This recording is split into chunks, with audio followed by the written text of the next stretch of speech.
This team fucking sucks, dude. Like, Jesus fuck, man.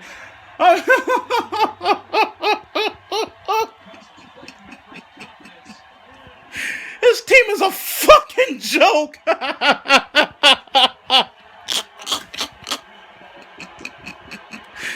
Oh my god, man. Carson Wentz is playing like a little bitch. Big V fucking sucks, getting owned by Ryan Kerrigan. What else? Jalen Mills fucking sucks. Defense ain't shit. Leaving people wide the fuck open. I mean, Ryan Kerrigan is fucking taking his dick and putting it in your mouth. Carson Wentz, man, you see that pressure is coming to you, dog. Why don't you step up? Why don't you fucking move, nigga? Why don't you run around? We lose this game, season's over. I'm letting you guys know that right now. And from the looks of it, it's a fucking wrap, dude. This team fucking sucks dick, dude. Back to being the jokes of the NFC fucking East. It was good while it lasted, so now all you motherfucking Eagles fans walking around here, Super Bowl, shut the fuck up, bitch. We fucking suck. This team owns us. It is what it is. Washington owns us. They've owned us the last 2 years. We haven't beaten them in 4 straight games. And you know what? Doug Peterson made some horrendous, and I mean horrendous, coaching calls in this game. From the looks of it, we are fucked. And you know, it's just not. It sucks. It sucks because you know, I'm not mad because I'm used to losing. That's the fact of the matter. It sucks. It sucks. What are you gonna do? You just gotta move on. Hope to pray that they get better, they adjust. But hey yo, what is up everybody? It's B Militant. I'm your host here on the Redskins Review. How is your Victory Monday going, guys? Victory Monday. Let's go. 4 in a row. 4 in a row. What you guys just saw at the beginning of this video was some Eagles fans who were not very happy after the loss to the Redskins. As you saw, they want to write their team off. Their team is 3-2, and here's a bunch of Eagles fans already calling their season to an end, and hey, the sky is falling and the Eagles suck and this or that, while their team is 3-2. Don't be like them, dude. Don't be shitty fans. Those are shitty fans, and they're not only shitty fans, they are shitty YouTubers. They are YouTubers who sit there and talk about their team, which is the Eagles, and they're 3-2, and they're already, the season's over, you guys. Our team sucks. Season's over. Don't be like them. And then also I showed you another clip of some Eagles radio host or something not trying to give credit to the Washington Redskins after 4-game winning streak and beat the Eagles, who were supposed to be a hot team. The Eagles were supposed to have the second best, tied for the second best defense in the NFL, and the Eagles couldn't do anything, and we just walked all over them. And this guy's not going to give the Redskins or Kirk Cousins any credit. He sits here and says Kirk Cousins is not the guy that he was last year. Well, guess what? Any Redskins fan knows he is the same exact guy that he was last year. Last year, Kirk Cousins, what happened? He started off slow, and he just got better and better and better and better to the end of the season. And what's happened this year? He started off slow. We lost 2 games, and then he's gotten better and better and better and better. He's the same goddamn guy. He's the same guy. So, yeah, people don't know what they're talking about. Happy Victory Monday, you guys. First things first, man.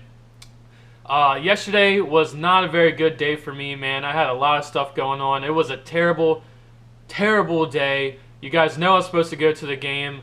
I didn't end up going to the game. Long story short, I didn't get to go to the game. And it sucks. I missed a really good game. But you guys, we won, dude. We won 4 games straight. I'm as happy as could be. We won, dude. Even though I had a shit day yesterday, we won, dude. And it raised, I mean, if the Redskins would have lost yesterday, it would have been a day from hell. You know, one of those days where you you just sit here and you're just like, you know, I haven't really had this bad of a day in a long time. And then you just kind of just accept the fact, and you're just like, hey, you know, this doesn't happen that often. This is just one of those days from hell or whatever. And you just move on with it. But the Redskins dominated the Eagles, who are supposed to be hot shit. And it was a great day. And then I watched most of the game on TV when it was happening, and then later at night I rewatched the entire game to see the dominance over the Eagles. And even the Eagles fans, dude, just admitting, oh, the Redskins own us, dude. It's so great. Another huge key factor about this win, you guys, something that I'm sure not a lot of people have been talking about yet. Yes, we got this awesome win, but you know what else is awesome? Our injury list has nobody on it from the game. Will Compton is the only one who got injured, and he came back in and played. So yeah, there might be some minor things going on, but there's no one listed on the injury report. Not only did we dominate, we didn't get any injuries too. It's a great victory Monday for the Redskins, you guys. And you know what? I'm sitting here and I even saw what was on First Take and ESPN and stuff like that, the sports shows. And nobody mentioned one time that the Redskins are on a 4-game winning streak, and that we beat the Eagles, who were supposed to be hot shit. Nobody's brought it up, and you know what? I don't care. I'm actually kind of happy that nobody said anything, and it's all about the Cowboys. All the headlines about the Cowboys. All the Cowboys beat the Green Bay Packers, which further down the road here. I'm looking at the schedule right now, you guys, and I think the Green Bay game is now a winnable game. If the Packers play versus us like they did versus the Cowboys last night, we can beat the Packers. The Packers don't look to be the same. And then also we had the Panthers on here, and we were all worried about the Panthers. I'm not worried about the Panthers anymore. So let's just real quick before we get more into the game that we just watched yesterday. We're going to the Lions. This could be a hard game. The Lions are only 3-3, but they have been winning their past few games. They beat the Eagles, but they just it was kind of almost like a trap game for the Eagles. The Eagles, people didn't think much about only because people didn't think much about the Lions, but they have some playmakers, man. So we cannot overlook this. I think we can beat the Lions. I do think we can do that. And then we play the Bengals. So I think we can beat the Lions. I think we can beat the Bengals over in London. I think we can beat the Bengals. The Bengals are 2-3, or they don't have a winning record. The Bengals aren't who we thought they were going to be. I think especially their defense is not playing up to par. I think that's what's going on over there. Vikings at home. So that's 2 wins. Vikings at home. Yeah, I'm not going to sit here and say we're going to beat the Vikings, but it is at home. We know Sam Bradford. We know the guy. We know him. Sam Bradford used to play right around the way. We know that guy. Maybe we can beat him. I'm not gonna chalk that up and put a check mark next to that as a win. So we got 2 wins, playing the Packers at home. That's a winnable game. If the Packers continue to look not good like they have been recently, check that one off as a win. At Cowboys, I don't think at Cowboys, another win. Check that one off. I'm positive. If we play the Cowboys, the way that we just played the Eagles, we're gonna win that game every time. We're gonna win it. I told you, man. We let Dak Prescott off the hook. We did not blitz him. We didn't send pressure. My last video, what did I say? The title of the video was "Please Blitz." Blitz the guy. Carson Wentz, get to him. Not only get to him, but get to him early. Real quick. Let him understand that, hey, we're not joking around, man. We're coming after you. And guess what? It worked. First play of the game, it worked. And the Eagles looked like a shell of themselves. This was a dominating game versus the Eagles. Now, the score is 27-20 because we shot ourselves in the foot some, but besides that, it was complete dominance. In the first half, the Eagles had 41 yards on offense. The entire first half, 41 yards on offense. This was a dominant game. If we play the Cowboys the way that we just played the Eagles, we're not letting Dak Prescott off the hook again. We're not. We could have easily won that first game, man, and I think we can beat him this time. So what's that? 1, 2, 3, 4 wins. I'm guaranteeing the win versus the Cowboys. At Cowboys, guarantee that game. Versus at Cardinals, I'm not going to chalk that one up as a win. That's going to be a pretty hard game. At Eagles, I think that's another win. Panthers at home, I think that's another win. At the Bears, I think that's another win. Giants at home, I'm not gonna chalk that one up to a win, but that's a lot of wins. I can see this going very well for our team. Just to transition to something really quick, guys. I love having you guys involved in the channel. This channel is not just for me. This is for all of the Redskins fans, and I love running into more and more of you guys, more fans, commenting. I love running into guys who are saying, hey, this is my first video, glad I found you and stuff. That's awesome, man. It makes me feel awesome. But I have been receiving, some comments, some people, someone will say, hey, could you please not say the F word so much, or something like that. And it's like, you guys, I try to keep the cursing down. I really do try to keep the cursing down. But you have to kind of remember, man, I was in the Marine Corps infantry for 4 years, dude, and that's all they do is curse. It's kind of driven into me. And to be honest, I really don't think I cursed too much on this show. I feel like I do a decent job at holding it back, but there's sometimes I need to just put that exclamation mark on what I need to do that. I feel the need that I need to put that exclamation mark on what my point, So, this is never going to be meant for, 6-year-old Billy to watch, you guys. So I'm going to try. I mean, I see your comments. I'm not going to ignore them. And every comment I've seen like that, I told you guys, hey, I'll try to watch my language. I'll try to, make this more viewer-friendly for a better viewing audience, wider audience. I have nothing against that, but also you have to, meet me in the middle here somewhere, because this is just how I normally talk sometimes when I'm talking about something I'm so passionate about. And there's, there's other guys.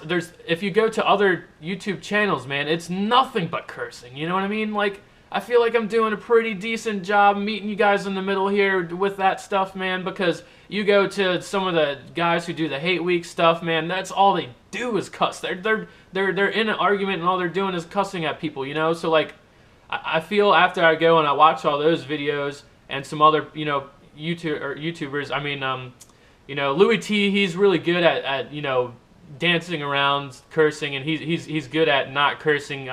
He just has a way with words, man. So he's more in control of his branding himself. Like, he's really good at that. That's one thing I envy about that guy. He's just aware of his surrounding in his situation, and he does cuss sometimes. But like I said, I feel like it's the same time where I try to put it in there when you need to put that point together. And I guess some people are gonna say, hey, well, cussing's gonna take your point away. I don't know. Whatever. But I'm just gotta let you guys know that.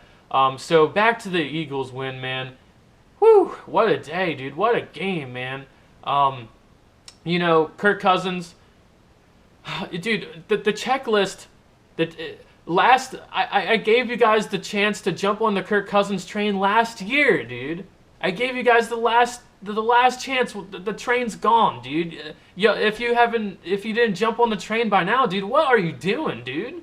Like how many people? How can you still be a Redskins fan, and still just find negative things to say about Kirk Cousins, dude? I mean, if I see someone say, hey, Kirk Cousins, he shouldn't have thrown that interception because, hey, guess what? He had, so and so open. He should have checked the ball down. That's like constructive criticism. I'll never get mad at anybody for, doing a little bit of critiquing of somebody. But there's just people out there who they just don't like the guy. I don't understand, dude. Have you ever seen the guy just talk after the game? What is there not to like about the dude? I understand that maybe he can be a little too kind of too correct or too proper or too just he says all the right things all the time. I understand there's no He doesn't bring up controversial stuff. I understand that. Like, some people don't like that, but we've had too much controversial shit going on around our team, dude. This is a breath of fresh air, having a guy who says all the right stuff.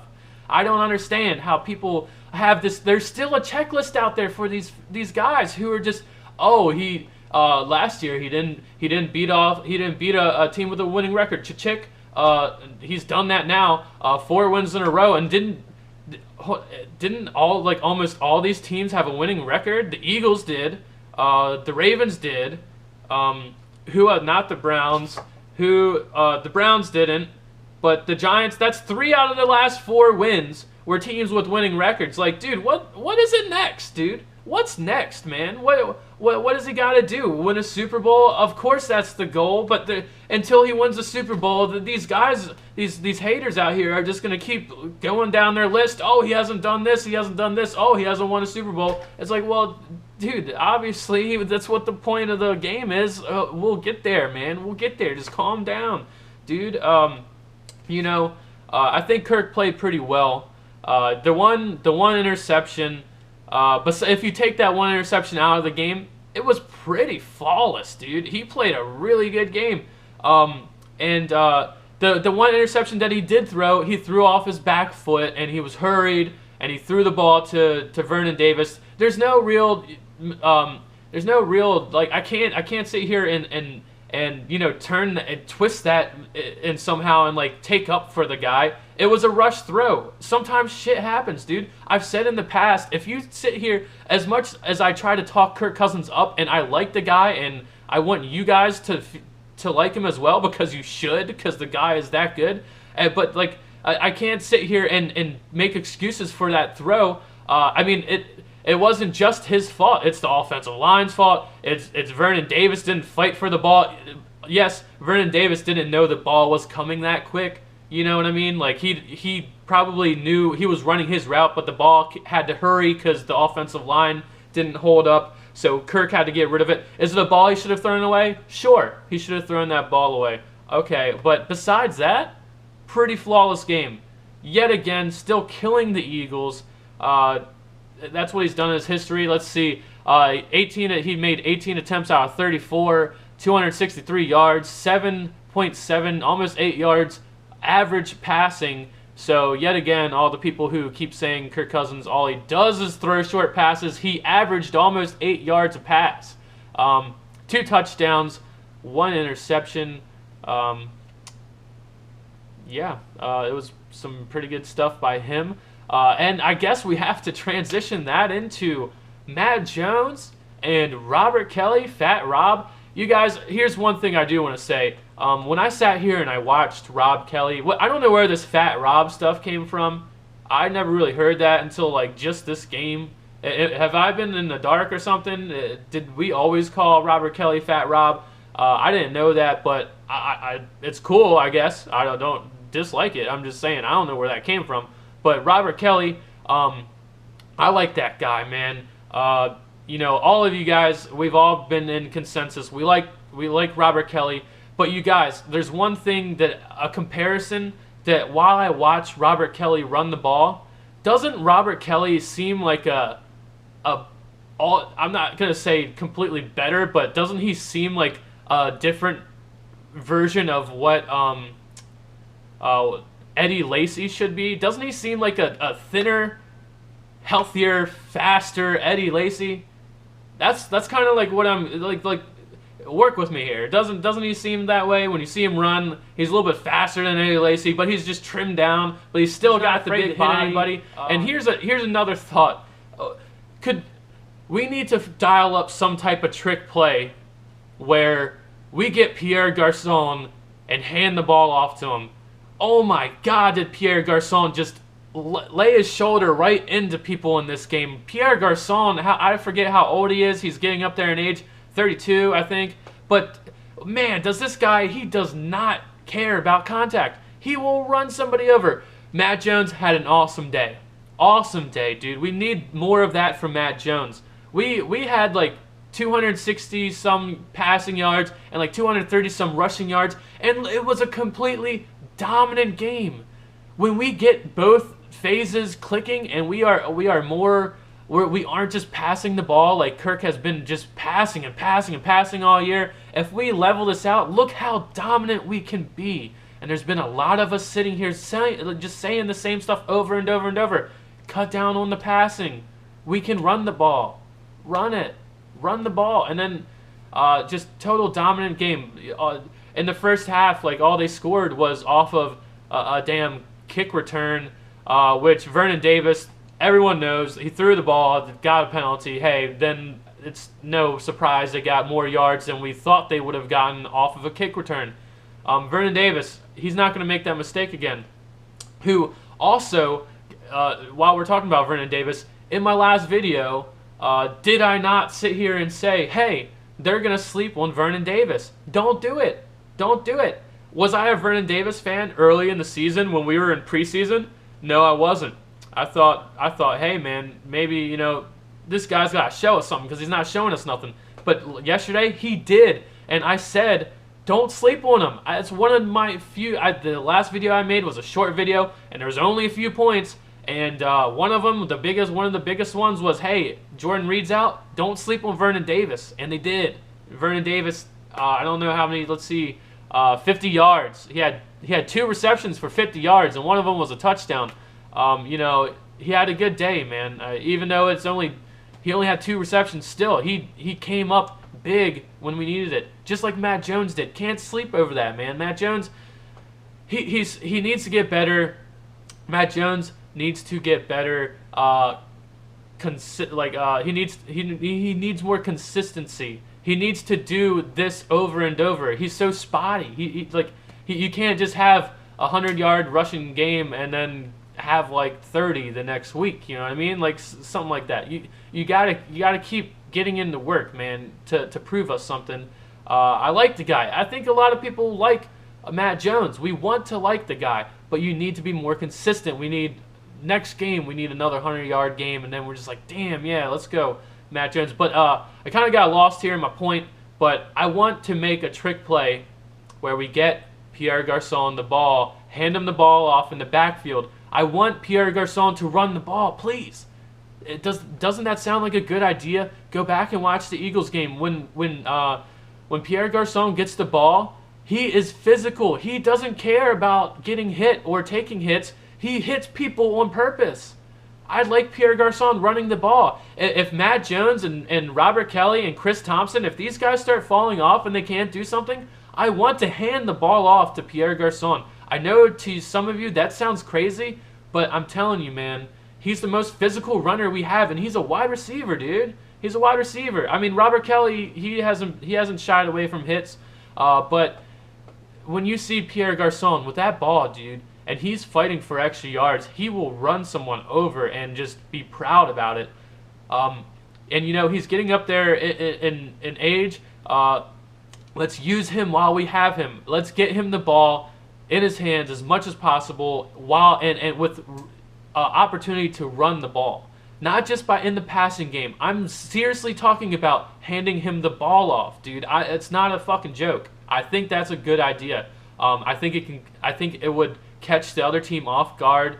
I mean, obviously, if we're doing like an end around thing, they might not be super off guard, but I want to give the ball to Pierre Garçon and see him run it, dude. I think it might work, man. So everyone had it, Deshaun Jackson. We got to talk about it, dude. Deshaun Jackson's been doing nothing but giving, the media and, kind of behind Kirk Cousins' back, giving him like this attitude, and it's not. I feel the dude, like Deshaun Jackson. He's a baller. He wants to go catch a 180-yard pass. That's him. That's like all wide receivers. But how are you gonna do that? And then the next week, let Kirk Cousins hit you in the face with the ball and you drop the touchdown pass, dude. Come on, man. That's just hopefully he comes back down to earth a little bit. I mean, we all love Deshaun Jackson, but you can't be giving us this attitude. You know what I mean? We all know wide receivers want the ball. You're in a good wide receiving core, one of the best wide receiving cores in the NFL, man. I'm sorry, you're just not going to get the ball every play. I'm sorry, but you're not going to. Jamison Crowder came up big as always, dude. Jamison Crowder is probably that dude needs some recognition, man. People are now coming on to Jamison Crowder, but to go back to the Deshaun Jackson catch, even the commentator was just like, boy, this is bad for Deshaun Jackson. He just kept running his mouth all this week, and then Kirk Cousins could not have thrown a better touchdown pass. He couldn't have, if he'd had 100 other tries, he probably couldn't have hit that pass any more perfect than he did that time. And goddamn, Deshaun Jackson dropped it. This could have been a blowout. This game could have been easily a blowout. Chris Thompson, we had 3 guys who I like all these guys. You guys know that in the past videos, I've been saying, just like how I said, hey, let's get Pierre Garçon the ball in his hands and let him run the ball more. I've been saying the same thing about Chris Thompson, haven't I? Get him the ball to the outside. He's a shifty guy. He can come in big for us. He can also. Chris Thompson is underrated at catching the ball. And when he comes out of the backfield, I don't rarely ever see him drop a pass. He's good at catching. He has to limit the hits because of his size, but he's a shifty guy. Let's get him more involved, just like Robert Kelly. Just like I heard Jay Gruden say, I'm going to get Robert Kelly more involved, and I said in my last video, I believe Gruden. He's not that dumb, dude. People think that Gruden is a bad coach, and yet again, just like the whole Kirk Cousins thing, I don't see how you guys see that. I see Jay Gruden being a loved dude. Like, there's always the saying, it's better to be loved than be feared.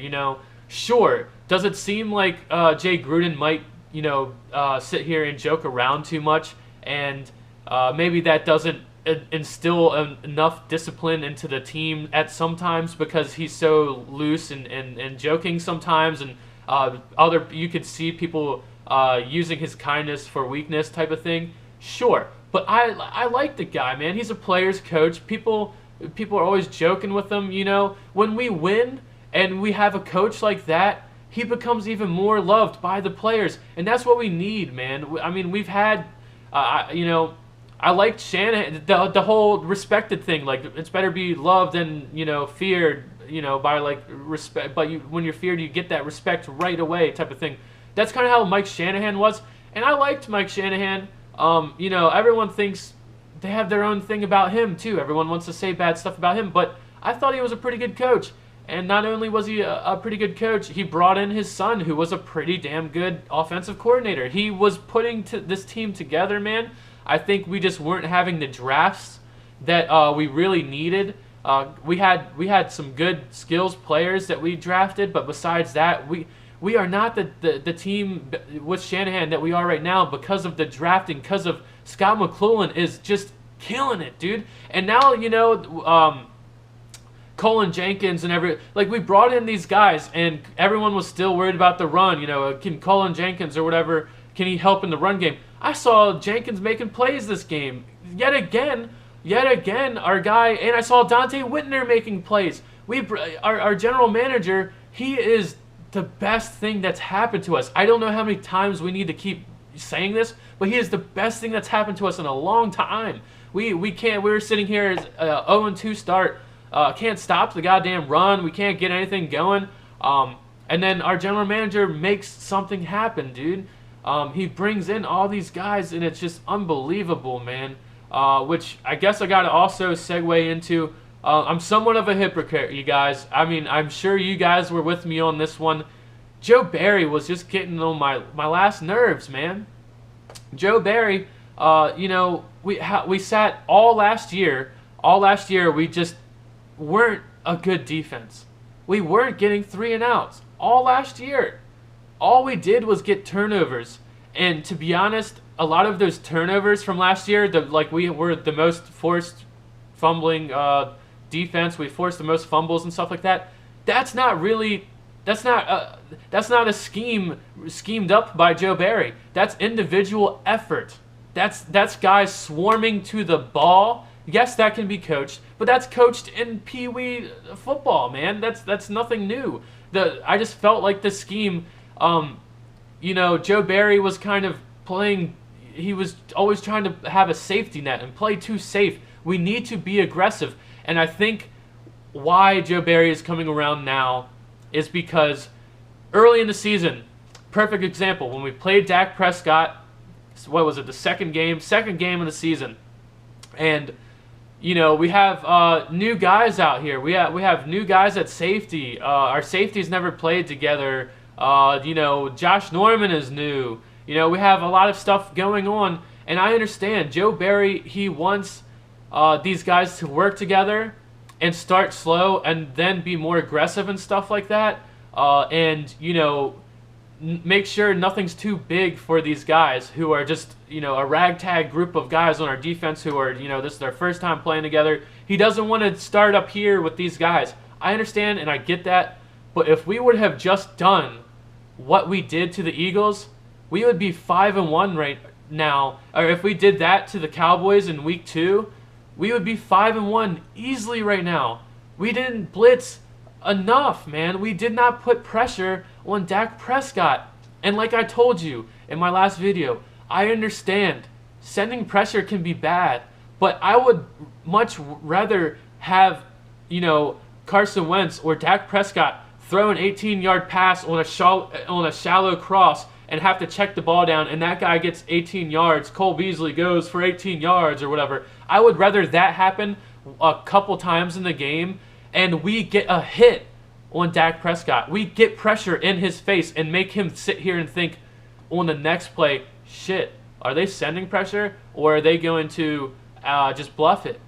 If we just keep sitting back in soft zone the whole time and just sitting here thinking that, because these guys are rookies, they're going to make mistakes. They didn't make mistakes, dude. So we got to do something else. And I don't know if it's because of what I just said, sitting back too much didn't work out, or because now we're realizing, our guys are working together more and we can send more complex blitzes and stuff like that. We just need to do it more often, man. Joe Barry, although, yes, like I'm saying, I am one of these guys who was a hypocrite. Now I'm going to jump on the Joe Barry train. Yes, now our defense looks much more improved, and hopefully they keep riding this high from winning the past few games and playing really well. Hopefully they keep that momentum going for weeks, man, for the whole year. But, we gave Joe Barry a while, dude. All last year, our defense was terrible. And then we start 0-2. It's hard not to sit here and look, why are we doing this soft zone stuff? Why? But, and then, just to transition a little bit into here now, I'm glad it's coming around. But you look over, and it's kind of funny because, like you guys know, I live here in Baltimore. Look over at the Ravens. The Ravens were 3-2. The Ravens had a winning record, and they lost to the Redskins. And as soon as they lost to the Redskins, they fired their offensive coordinator. They were 3-2, and they fired their offensive coordinator after 5 games into the guy's first season. Mark Trestman, who was a head coach. He was a head coach. And then they somehow got him to be an offensive coordinator. And they said, see ya. Let's give up on you. The Ravens are in a decline. And I've been saying this. I said the whole time, you guys know, in my video before before the season, and when we were about to play the Ravens, I wasn't afraid of them. I'm just not. They were 3-1 at the time, and they didn't play anyone impressive. The one team they played was the Raiders, and they lost to them. I just was not high on the Ravens. I'm still not. They just got beat by the Giants. So I mean, dude. The Ravens are in a decline, so enough about the Ravens. This ain't no Ravens show. I'm just had to throw that out there about how other teams are not as patient as we were with Joe Barry, but I'm glad it's coming around. I don't dislike Joe Barry. Joe Barry, if you listen, I watch so much stuff in detail. I watch all the press conferences and stuff like that. When Joe Barry talks, he's a smart-ass dude, and Joe Barry he has this, head coach vibe. You can tell, Joe Barry, he just seems like a head coach, he's just so prepared and everything. But it's just, when it comes into the games, man, we just weren't producing. So I had to say something negative about Joe Barry. But hopefully we can keep saying positive stuff about him. Let me know what you guys think about the game. This video is getting pretty long. I want to keep my videos down. But this is a huge win, guys. Lions next week. Don't overlook the Lions. Their defensive line can be good at really, really good at times.